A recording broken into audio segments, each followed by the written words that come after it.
Myths, mythology, அதாவது பாரம்பரியமா இருக்கிற ஒரு நம்பிக்கை.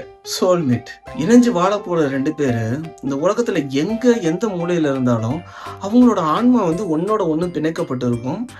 அவங்க குறிப்பிட்ட காலம் வரப்ப அவங்க 2 பேரும் மீட் பண்ணுவாங்க, 2 பேருமே சேர்ந்து வாழ்வாங்க. அப்படிங்கிறது தான் அந்த கான்செப்ட் சோல்மேட். சோல்மேட்டுங்கிற கான்செப்டை இந்த உலகத்துல இருக்க எல்லா நாடுகள்லயும் வேற வேற விதமா நம்பிக்கிட்டு இருக்காங்க. அதுல இந்த சீனா, ஜப்பான், அப்புறம் சவுத் கொரியா, இந்த நாடுகள்ல ஒரே மாதிரியான ஒரு நம்பிக்கை இருக்கு, ரெட் ஸ்ட்ரிங். இந்த உலகத்துல இணைஞ்சு வாழ போற 2 பேரை அந்த கடவுள் கண்ணுக்கு தெரியாத சிவப்பு கயிறு மூலமா பிணைச்சிருப்பாரு.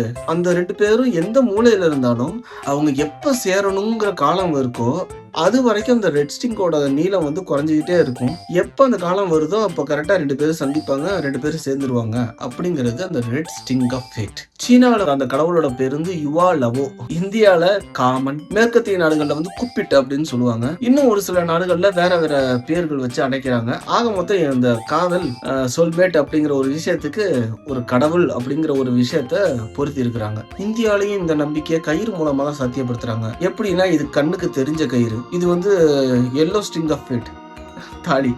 2 ஜீவன்களும் ஒன்னா சேர்ந்து வாழ போகுதுங்க அப்படின்னா அவங்கள தாலிங்கிற ஒரு விஷயம் மூலமா சேர்த்து வைக்கிறாங்க. இதை பத்தி நீங்க என்ன நினைக்கிறீங்க?